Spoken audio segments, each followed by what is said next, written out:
students, we are discussing about recent trends in service marketing or marketing of services. We have already seen in tourism sector, then hospitality, then medical services. Now today we are going to discuss about banking services. Banking services has also seen a huge revolution when it comes to the recent trends, like especially due to especially it is due to the advent of, or we can say more and more usage of IT in this field. So banking in India, as we know, Reserve Bank of India, you have to remember this point. In India, Reserve Bank of India is considered as the apex body for relating to all the banking related regulations in the country.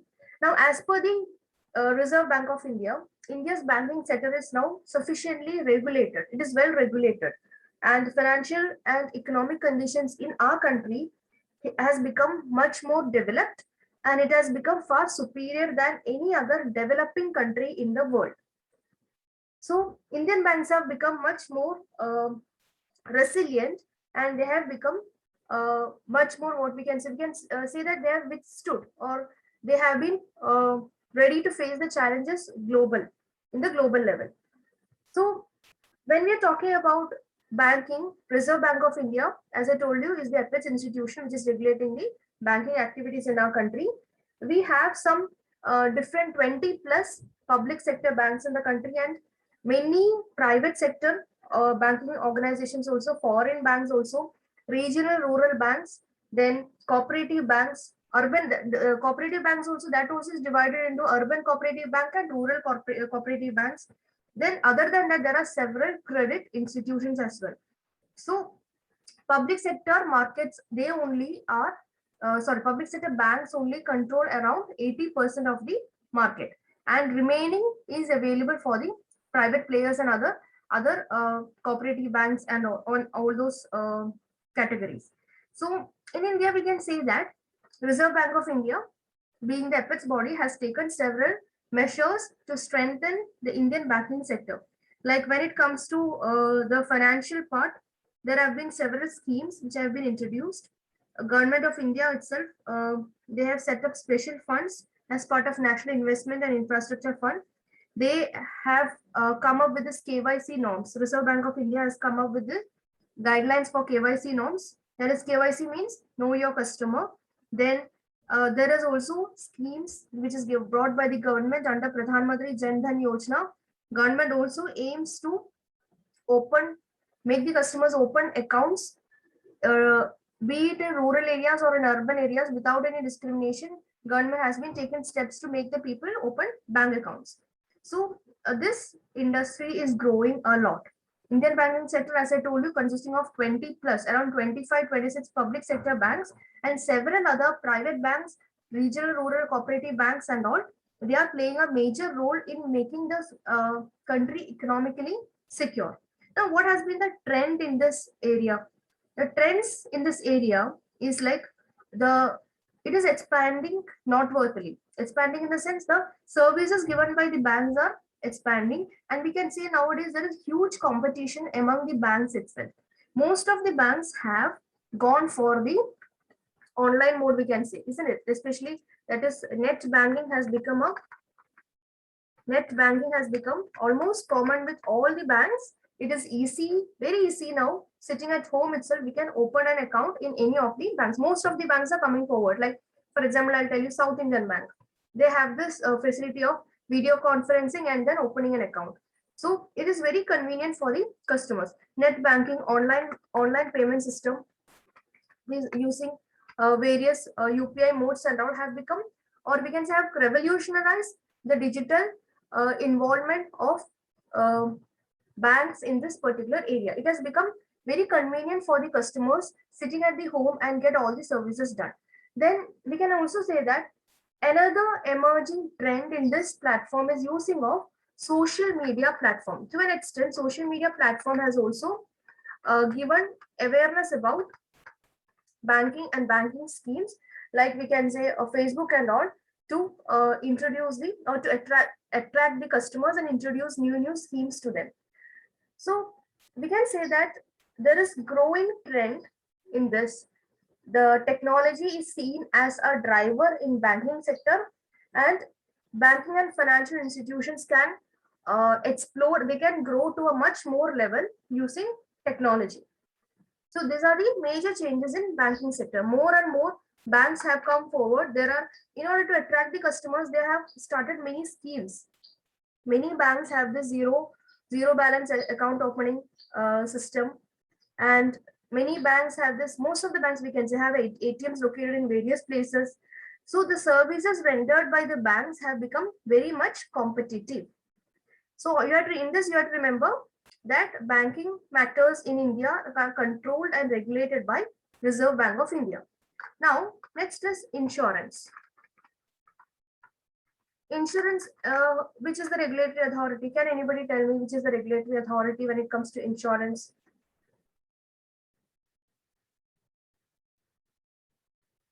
Insurance, which is anybody? This also can come for the exams.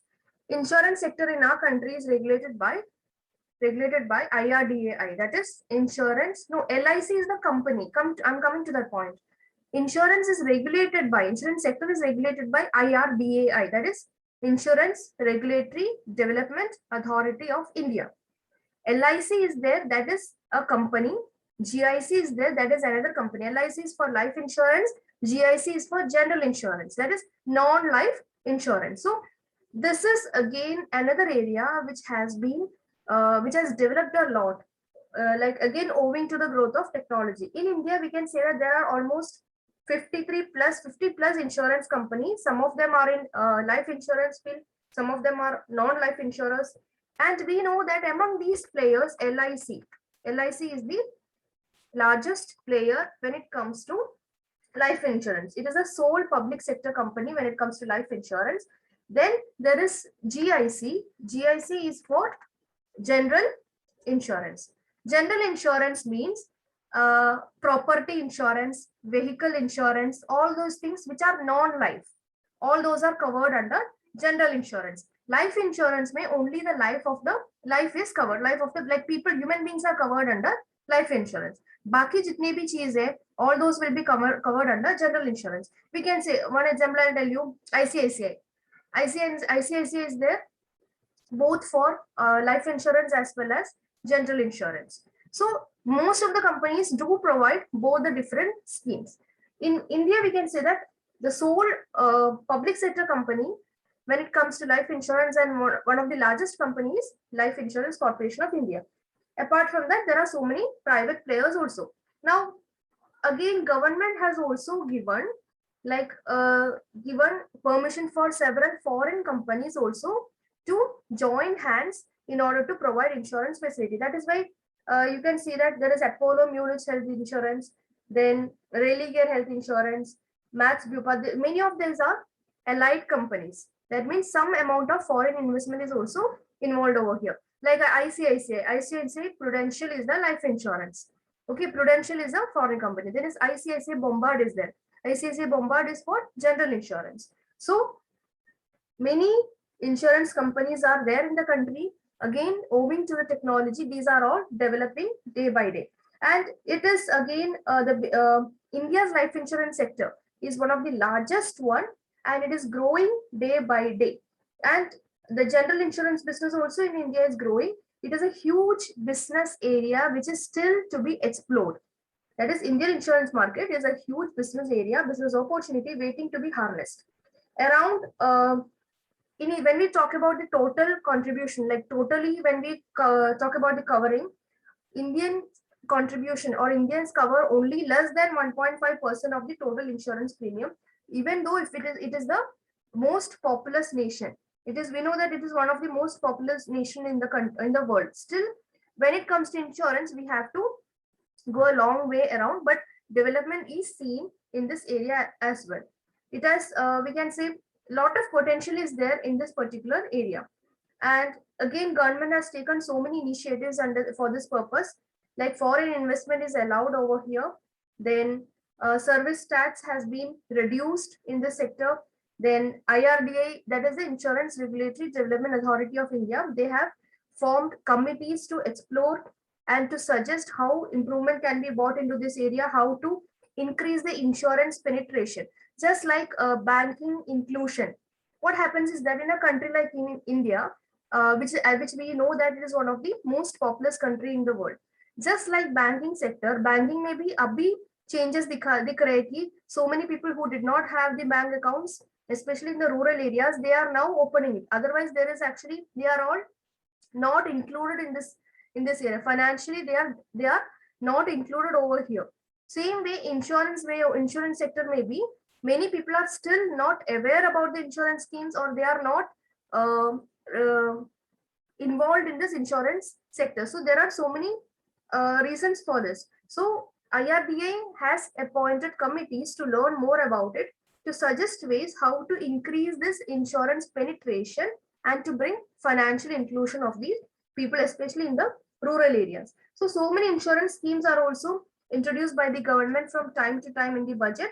State governments also take steps. One such step is taken by Uttar Pradesh government, where they have launched a kind of banking and insurance service for farmers. For farmers, where they can even lodge their complaints, whatever is related to insurance in this particular area, through a toll-free number. So nowadays we can say that it is growing, but compared to banking sector, insurance is moving in a slow rate. Still, due to thanks to internet, direct and telemarketing, several NGOs and all, it is showing some kind of increased penetration. Another thing is about product innovation. When we talk about LIC, what is the thing which comes to our mind? That is, you get a lump sum amount after your death. Such things are there. But nowadays, there are more and more products which are being sold out by insurance companies. It is not only about the what we can say, not only the amount which we are getting after our death, whatever it is. It is also a source of investment nowadays. So insurance companies are coming with so many product innovation, that too there is increased level of customization in this area. So suiting the customers' requirements, the companies are coming forward to make the products. Same with claims management. Many times we hear that insurance companies don't disburse the claims on time. For this also, the steps are taken in order to improve the efficient management and timely reimbursement or timely disbursement of the claims, in order to prevent any kind of delay. Same way, they are also looking for profitable growth in various areas, and regulatory trends, especially the one which is brought by IRDAI. They have mandated so many changes in the sector in order to promote a competitive environment. As I told you, LIC is the sole player in public sector. GIC is there in for general insurance. But other than that, there are so many private insurance companies also in India. So all these are regulated and governed by IRDAI. Otherwise, there are instances that the people will be cheated, the people will not be given the claims on time. So there is a regulatory body known as IRDAI in order to govern these areas. Another sector which you have to look over here is education. Education also has undergone major changes in last few years, especially last 1.5 years itself. When we talk about, we only can observe and see that how much it has changed owing to information technology. And when it comes to education, again, our country is playing a very important role in global education industry. We have so many colleges, we have so many renowned institutions in the country. India is having one of the largest higher education system in the world. But at the same time, there are lots of areas for further development in the Indian education system. Now, how IT is related over here, that is through e-learning, which I need not explain much because we are seeing it day to day nowadays. E-learning, that is using electronic media. In India, we can say that many institutions, of course, it is because this pandemic also, we can say that most of the educational institutions have shifted to online mode. Other than that, before that, we can say this company, Byju's app. Okay, this online mode came now only. Otherwise, before that, Byju's app, all of you might have heard about it. They have created a revolution in this education field using information technology. Same way, Many other changes are also happening in the education sector, especially in the topmost colleges and all. Most of the education institutions need to be accredited with the NAC, then, or we can say they have to go for NIRF rankings. Then, if it is an engineering institutions and all, they have to go for IICT approvals and all. So there is a huge area still to be covered in this sector, but at the same time, there are certain disadvantages also. Many seats in the colleges and all remain vacant, and that is also there. And in lower education level also, the enrollment of the children are not so encouraging. And even after the children are getting educated and they are coming out, low employability rate is also found common, and many courses are being shut down in many renowned colleges and universities.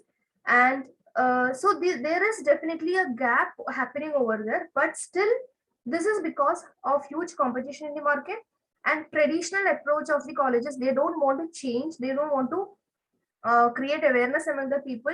And we can also say that another reason could be where the students are not showing much interest in the studies, but at the same time, online learning or virtual classrooms or live virtual classrooms, you can say live virtual classrooms and all, have tried to cover this gap, especially in last 1.5 years, we can say.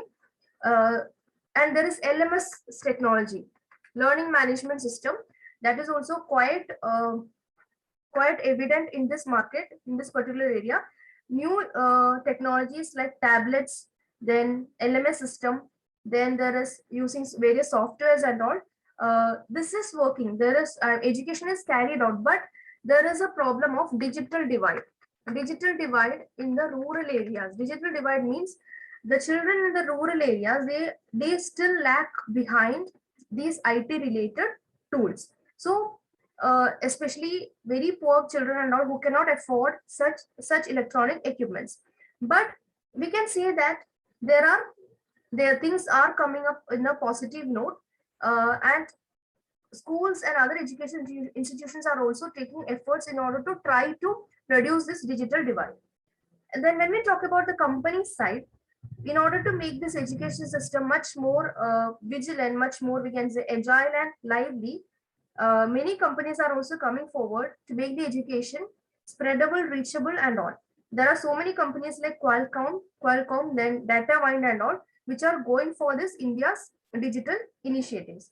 One very good example is about Byju's app itself, how it captured the market, how they started it. They had started this person, he had started in a very small way. He started in a very small way, like by teaching the children in auditoriums, open theaters and all. Gradually his business began, and now it is one of the very much noted and very much used digital platform. And every time they are trying to improvise also. They have even acquired the coding classes, that is White Hat Junior, that also they have taken over. And now the question will be, is all these things required? Of course, in order to make the children much more adapt, and in order to make them much more closer to technology, such initiatives are required, but they are not forcing this on anybody. Those who can do it can do that. And similarly, national education policy which is going to be implemented soon, that is also stressing on using of technology. So today we can say that many of the institutions are facilitating an e-learning culture by embracing new age digital methods, new age technologies, and all, serving the education industry. So, but still, we have to remember that there are a marginalized group of children who cannot afford to these systems. Then digital platforms and all have given the students the best e-learning experiences. And one thing is that it's convenient. It has made the children much more convenient, and they can go through the lectures at any time as per their convenience. And that is why it's told that there is still huge potential for the educators in India in order to bring this role of information technology much more convenient, much more useful for the people. Then another one here is IT, information technology. In information technology, what is happening? IT itself is contributing to almost so many other industries. IT is contributing to tourism, hospitality, banking sector, insurance, education, and all.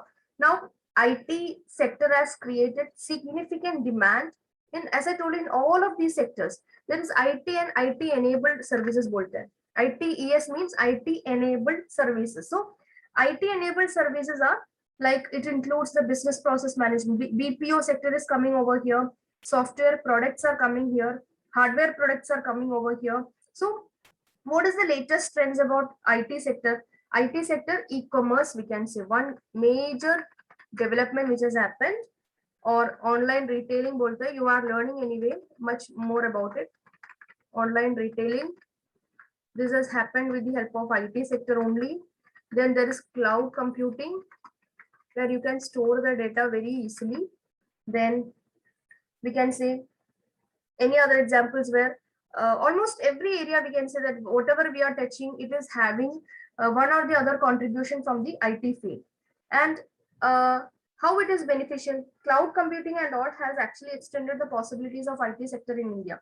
Like many companies are actually taking the services which are offered by cloud computing, especially for communication activities. Same way, using mobile devices also, it has become very easy to connect through different applications using cloud computing. So in India, the benefit is that the youngsters who are educated, they have huge opportunities in this IT field.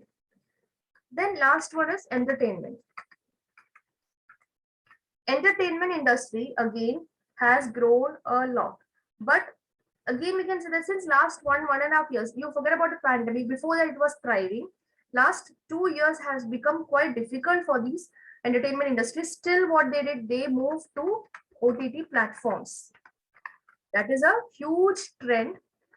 I need not tell you which are the OTT platforms, you might be knowing it well, like Netflix, Amazon Prime. And it was there earlier also. It was not that it was not there. It was there earlier also, but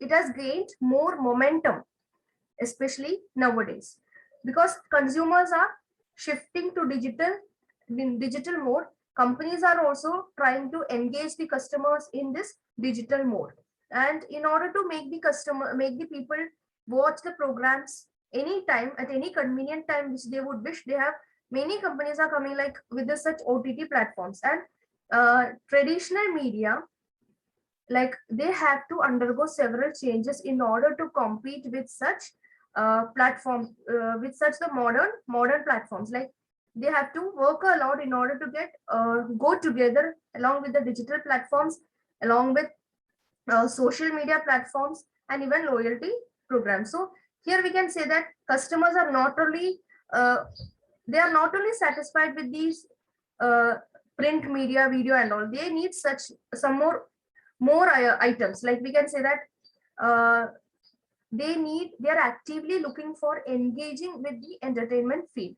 So these media companies now, or entertainment industry, they have to now move from creating just with impression and all, they have to learn more about the customer's mind, and they should try to offer significant value in this area. And here, one, I need not talk about this role of social media platforms over here. One of the social media platforms are the entertainers of the day. We can see that each and every person who is owning a smartphone, they will be in one or the other social media platform, be it Instagram, Facebook, or whatever it is. And this is happening owing to the digital sources which are being available now. This is one of the major sources. Then YouTube channels have grown like anything, especially last 2 years.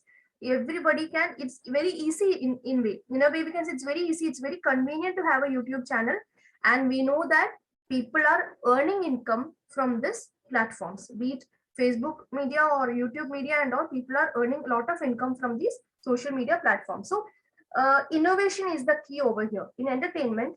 Innovation is the key. Innovation means they need to try to create something innovative, something new, something creative, in order to make the customers loyal to them.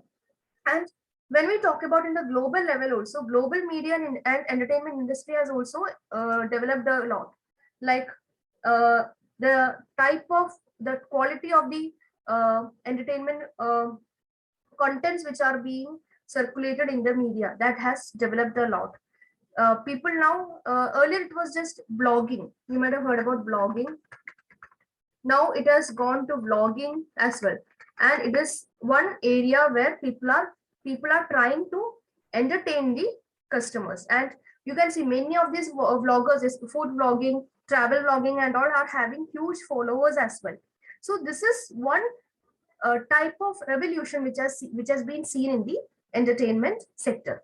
So companies which are looking for growth in this field, they should try to evaluate proposals which will bring like good partnerships, good acquisitions and all, so that they can explore much more needed areas, and that is beyond geographical boundaries, beyond any kind of geographical restrictions and all. This field can be explored much more, and new contents can be introduced in this particular field. So this is about the recent trends in service marketing or marketing of services.